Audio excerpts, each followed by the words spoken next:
नमस्कार, आपका जिया न्यूज में बहुत बहुत स्वागत है। आज ऐसी बीमारी के बारे में चर्चा करेंगे जो आम लोगों के घर तक पहुंच रही है और सभी लोग इससे प्रभावित हैं। तो इससे बचाव क्या हो सकते हैं और इसमें क्या सावधानियां रखनी है जिससे गंभीर बीमारियों से बचा जा सके। तो इसके लिए आज हमारे साथ छावनी अस्पताल के आरएमओ डॉक्टर के साहू जी हैं। सर, ये बताइए डायबिटीज के प्रारंभिक लक्षण क्या है। डायबिटीज पेशेंट जो हमारे पास आता है तो कई बार बताता है उसे बार बार यूरिन जाना पड़ रहा है, बहुत ज़्यादा भूख लग रही है, या फिर उसे हाथ पैरों में सूंढपन का एहसास होता है, या फिर कई बार वो एकदम से पतला हो जाता है। तो इस तरह के सिम्टम्स लेके जब मरीज आता है तो हम उन्हें शुगर की जांच करवाने के लिए बोलते हैं। कई बार ऐसे मरीज भी आते हैं जिन्हें पता ही नहीं होता है कि उन्हें डायबिटीज है। जब वो सर्जरी के लिए जाते हैं तो उनका जब रूटीन चेकअप होता है तो कई बार रूटीन चेकअप में भी ये पता चलता है कि उन्हें डायबिटीज है। Mulayam Singh, assistant professor Jhansi cantt से। मैं डॉक्टर साहब से ये जानकारी चाहता हूँ कि डायबिटीज में क्या क्या खाना चाहिए और क्या नहीं खाना चाहिए, इसके बारे में डॉक्टर साहब बताएं। डायबिटीज जो है मेन चीज तो न्यूट्रिशन का ही है। सबसे पहले न्यूट्रिशन और एक्सरसाइज, यदि इन दो चीजों से यदि कंट्रोल आ जाती है तो फिर मेडिसिन की जरूरत नहीं पड़ती। इसीलिए डाइट बहुत ज्यादा ध्यान रखने वाली बात है। डाइट में ज्यादातर हमें फाइबर डाइट लेनी है, जिससे कि फाइबर डाइट से इंसुलिन का सिक्रीशन बढ़ता है। जैसे कि हम खाने में सलाद ज्यादा खा सकते हैं, फ्रूट्स ज्यादा खाना है। फ्रूट्स में आम, अंगूर, केला जिनका हाई ग्लाइसेमिक इंडेक्स है, उन फ्रूट्स को छोड़ के बाकी सब आप फ्रूट्स खा सकते हैं। इसके अलावा एक्सरसाइज का जो है, एक्सरसाइज भी आपको करीब पर डे 5 से 6 किलोमीटर चलना है। ज़्यादातर यदि पर डे 45 मिनट्स यदि आप एक्सरसाइज करते हैं और 7 दिन में 6 दिन करते हैं तो आपका काम चल जाएगा। आपको उससे ज़्यादा मेहनत कर पाए तो कर पाए, नहीं तो इतना रूटीनली होना ही चाहिए। मैं रमेश कुमार दुबे, फार्मासिस्ट। मैं डॉक्टर साहब से ये जानना चाहता हूँ डायबिटीज किस वजह से होती है एवं कितने तरह की होती है और उसका क्या इलाज है। डायबिटीज ज़्यादातर दो तरह से मानी जाती है, टाइप 1 और टाइप 2 डायबिटीज। टाइप 1 डायबिटीज जो कि पेनक्रियाज की बीमारी की वजह से होती है, या तो पेनक्रियाज नष्ट हो जाता है या किसी वजह से ऑटोइम्यूनिटी की वजह से डिस्ट्रॉय हो जाता है। दूसरा टाइप 2 डायबिटीज होती है जो कि इंसुलिन रेजिस्टेंस जिसका मेन कारण होता है।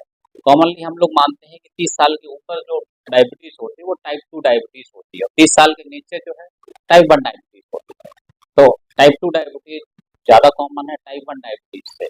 इसके अलावा माल न्यूट्रिशन भी एक इसका कारण होता है। माल न्यूट्रिशन की वजह से डायबिटीज इंडियन पॉपुलेशन में खासकर बढ़ रही है। माल न्यूट्रिशन का मतलब सिंपल कम खाने से नहीं है, इनएडिक्वेट डाइट लेने से है। कई बार पेशेंट कम खाना खा रहे हैं, कई बार बहुत ज़्यादा खा रहे हैं, जितना उसे चाहिए उससे ज़्यादा खाना ले रहा है।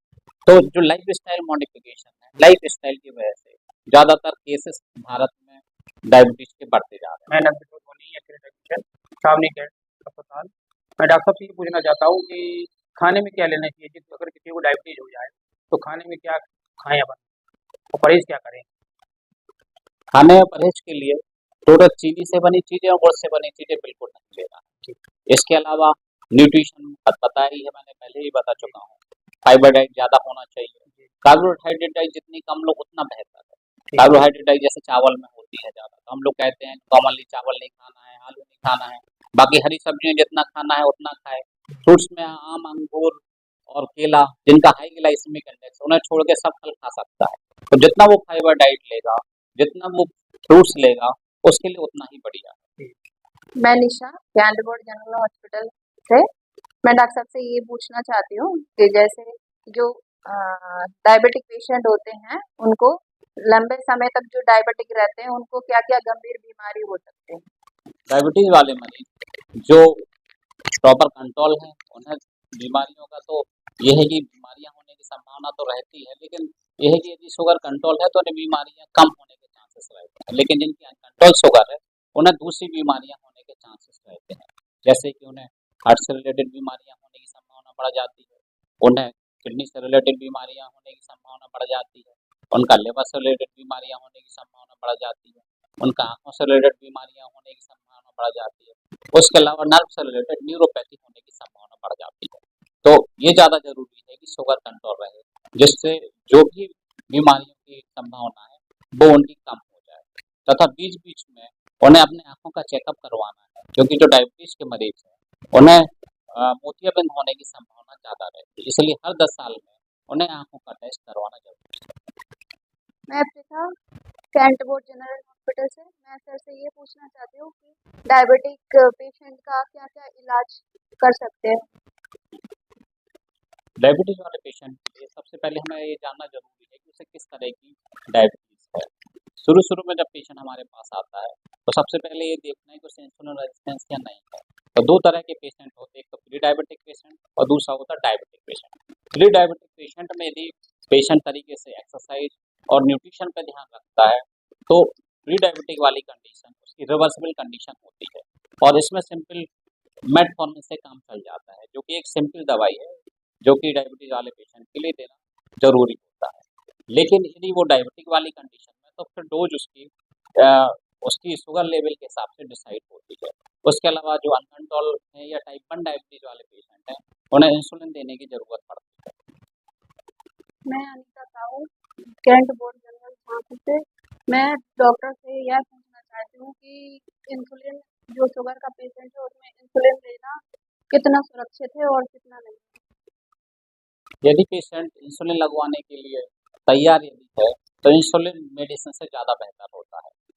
टाइप 1 में तो इंसुलिन ही उसका ट्रीटमेंट है, लेकिन जितने भी कॉम्प्लिकेटेड केसेस होते हैं जिनमें उन्हें डायबिटीज के अलावा और अदर सिम्टम्स जैसे आते हैं, जैसे कार्डियक रिलेटेड कॉम्प्लिकेशन यदि आ रहे हैं, किडनी रिलेटेड कॉम्प्लिकेशन यदि आ रहे हैं या ऑप्था से रिलेटेड कॉम्प्लिकेशन, आँखों से रिलेटेड कॉम्प्लिकेशन आ रहे हैं या न्यूरोपैथी हो रही है, तो इंसुलिन उनके लिए बहुत बेहतर होता है। लेकिन चूंकि पेशेंट इंसुलिन के लिए डरता है, उसे लगता है कि इंसुलिन रोज रोज कौन लगाए, इसलिए हमें मेडिसिन पर रखना होता है। हमें पेशेंट की काउंसलिंग करना ज़्यादा जरूरी है। इंसुलिन ज़्यादा सेफ है मेडिसिन से। यदि वो इंसुलिन लेता है तो उसकी शुगर बढ़िया कंट्रोल रहेगी और जो भी और अदर कॉम्प्लिकेशन है वो कॉम्प्लिकेशन उसे नहीं आएगा। के लिए इंसुलिन की डिफरेंट डिफरेंट साइट होते हैं। कॉमनली एब्डोमेन में लगाने के लिए बोलते हैं पेशेंट से। इसके अलावा lateral side of the thigh में भी वो अपना लगा सकता है। इसके अलावा बटक में भी वो अपना इंसुलिन यूज कर सकता है। डॉक्टर साहब से ये जानकारी चाहते हैं कि महिला यदि प्रेग्नेंट हो जाती है, वो डायबिटीज है, तो क्या क्या सावधानियां होना चाहिए ताकि बच्चे में कोई खतरा ना रहे? प्रेगनेंसी में डायबिटीज होती है उसे गैस्ट्रेशनल डायबिटीज बोला जाता है। क्योंकि यदि प्रेगनेंसी में डायबिटीज मरीज को है तो सबसे बड़ी दिक्कत होती है कि बच्चे में कॉम्प्लिकेशन आना, जिसमें बच्चे को डिफरेंट तरीके के कॉम्प्लिकेशन आ सकते हैं। इसीलिए ड्यूरिंग प्रेगनेंसी उसे रेगुलर शुगर मॉनिटर करवानी है, रेगुलर इंसुलिन पे उसे रखना है तथा प्रेगनेंसी में जो सेफ मेडिसिन है वो सिंपल मेटफॉर्मिन ही है। तो या तो हम उसे मेटफॉर्मिन रख सकते हैं और इंसुलिन। इसके अलावा उसे न्यूट्रिशन और एक्सरसाइज के लिए बोलना है, जिसमें न्यूट्रिशन में उसे गुड़ से बनी चीज़ें, चीनी से बनी चीज़ें बिल्कुल नहीं लेनी है, कार्बोहाइड्रेट ज़्यादा लेने हैं, फ्रूट्स ज़्यादा लेने हैं और सिंपल एक्सरसाइज करनी है, जिससे कि उसका शुगर लेवल कंट्रोल रहे और बच्चे में शुगर से रिलेटेड कोई भी कॉम्प्लिकेशन ना हो। डॉक्टर साहब के लिए बहुत बहुत थैंक यू बोलना चाहते हैं कि डॉक्टर साहब ने बहुत महत्वपूर्ण जानकारी दी जो पब्लिक के लिए वरदान साबित होगी।